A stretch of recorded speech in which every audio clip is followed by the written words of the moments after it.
Alright. Well, hello everyone. It's that time when Christine, which is me, redoes a tutorial that I did a year ago because the one I did a year ago made 0 sense. As you're looking at these nails, you're probably thinking to yourself, holy mother of fuck, how does one even do that? Well, I showed you a year ago in 1 minute and 4 seconds, and no one understood. Imagine that. So, without further ado, here is Jenna Marbles doing her nails. Nah, I'm just kidding. Jenna's not here, sadly. She's not here.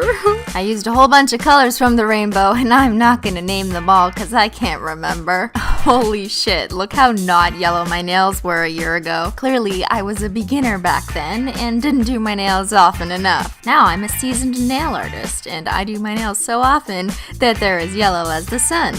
Okay, so that was me painting my nail white. Good job. And now we're going to begin with the first of approximately 54 million gradients. The first gradient is going to go in one corner of the nail, if that makes any sense. And although you can't actually see what I did on my nail because I didn't film it, I had actually put kids glue around my nail to help protect from the gradient. If you asked me today, I would tell you that kids glue sucks and looks like sperm. It also takes 12 minutes to dry. So I would use Simply Peel instead. I've grown up so much in only a year. Keep putting on a bunch of light coats of the same color gradient, and I think I ended up doing 4 coats to build up opacity. But here's the trick, kids, all about gradients. Don't load up your sponge too much with nail polish in effort to make it opaque on the nail, because that's not gonna work. No, I don't think so. The secret is using a whole bunch of thin, light coats, sponging on the nail, and then letting it dry like 1 minute in between each coat. I just switched to my next nail in line with a totally different color gradient, so by the time I got back to the middle nail, it was totally dry and there were no problems. Add a quick dry. Oh, what am I doing? Why didn't I peel off the glue first? Oh, this is a terrible idea. Don't do this, because then the top coat will just get stuck in the glue, and then it's gonna create a disgusting mess like inside your cuticles. Oh, Christine, why? I guess I thought I was being smart by putting on that glue barrier first and using it for the entire manicure. So now I'm using a bunch of striping tape to create a pattern because I didn't have many nail vinyls back then. Imagine that, a year ago, nail vinyls were something you couldn't find everywhere on the internet. Now that the vinyls are all placed in kind of this sunburst pattern thing, I don't really know what was going through my head. I often don't know the things that come out of my head. We're gonna do the second gradient, which is the same coloring as the first gradient, but just the opposite colors flipped. So flip the colors and then sponge the colors on the corner of the nail again. After your first gradient, it will look like you just ruined everything and there is no discernible pattern. It's okay, don't worry, it's gonna work out. You just gotta use the thin gradient layer trick. I promise you. Dab, dab, dab, one more time, and another time. And now the fun part is you get to reveal that reciprocal gradient witchcraft. Oh, it's so satisfying peeling these off and seeing that I didn't fuck up. But what is this ghost action? Do you see that? There's like nothing holding the end of that striping tape. Ah, what the fuck? It's moving. Oh my god, I don't know what happened. That is so fucking weird. This is the second time it's happened to me in my videos, but this was filmed a year ago. I've been haunted retroactively. I didn't even know ghosts could do that, but I'm cool with it. It's fun. Yeah, so you see that gunky nail polish shit all up in my cuticles? That's because the glue mixed with the top coat when I was putting it on in the wrong order did all sorts of weird chemistry things. Oh, look at me, just removing nail polish with acetone. Life used to suck, didn't it? Add another quick dry top coat because we're gonna do more gradients, yes! And let it dry, ladies and gentlemen, and you can watch this cat claw clip that I've had for a year in my tutorials, and I don't feel like I want to change it because it's kind of nice to pay tribute to Simply Nailogical circa 2014. So that white piece of tape is just a French tip guide thing, and then I use some green painter's tape because I like to paint everything, including my house, around the rest of my nail. And why am I off camera? I don't know. Okay, there we are. We're back. We're ready to go. Hey, look, it's different nail art. When I had time to paint nail art on both my hands.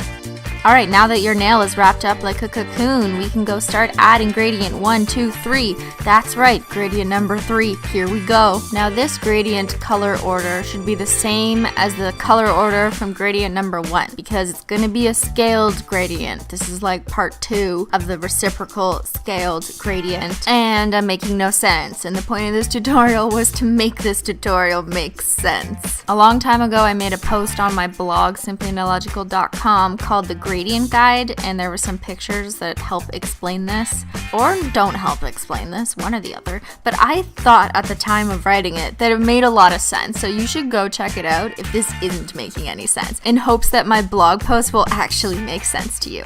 Hey, maybe you read better than you watch. I mean, I don't know many people like that. In fact, I would much rather YouTube how to do a math equation than actually read a textbook. Am I right? Am I right? I'm right. Alright, now come out of your cocoon because you are ready to be a butterfly, young one. Well, not quite yet, but soon. That looks pretty cool just as is, doesn't it? I snapped this picture on my iPhone because I thought it was really cool back then. But no gradient is ever enough for Simply Nailogical. We gotta outdo ourselves, we're so crazy. Add some quick dry blah blah let dry and then add some more pieces of tape to your nail. This time the goal is to cover up and protect the bottom corner gradient because now we're gonna do another gradient on the opposite corner side of the nail. So you're gonna add more pieces of striping tape over top of the little lines that you have from before and then kind of make those lines extend beyond onto the new gradient so that the lines look like they're continuing. You know what I mean? You know, you following? Okay, let's go. Or you could just leave it like this and call it bondage nail art. Up to you. Now cover up that corner side thing with some more painter's tape. Now we're gonna sponge on gradient number 4. Finally, this is the last one. And I just realized that I filmed a new clip every single time that I show you painting nail polish on the sponge. Clearly, I had no idea how to be efficient a year ago either. Alright, so that was one sponged on coat. Now let's do number 2. That's not quite enough, so let's try number 3. God, Lilac, why you no opaque enough? Here's coat number 4. You do not satisfy me. And coat number 5. Let this be the last of them before I pull my hair out. Alright, looks good. Now we get to peel everything off. Yes, I love peeling things. I know you do too. I especially know that you love watching me peel things, which is even weirder. So fly out of that cocoon, girl, for the second time, I guess, and then peel off all those spaghetti strings off your nail, one by one. You gotta be careful because you don't want to mess it up. But you also don't want to peel them off too slow because then you're gonna let the nail polish dry and then it's gonna turn all crusty. The nail polish must still be wet when you're peeling off anything. Okay, so we're just gonna go back to the dark ages again and use some acetone to clean up a lot of nail polish around the sides of our cuticles. Oh, the luxury of living in modern times, I tell you. Simply Peel, I owe you everything, girl. Why does it appear like I don't even know how to put on top coat? Okay, how many times have I stroked my nail? What is this, like 7, 8, 9, 10, 11, 12? What the Christine? Why don't you know how to do anything back then? And we're done, finally. I think that this actually took me 6 hours back in the day of doing this, but it was totally worth it because look how awesome that pattern is, right? The ironic part is that I wasn't gonna redo it today because I knew that would take me another 6 hours and I would rather do a glitter placement that takes me 7 hours instead. Okay, and that's enough for your brain to absorb in one YouTube sitting. I'll see you next time then, bye!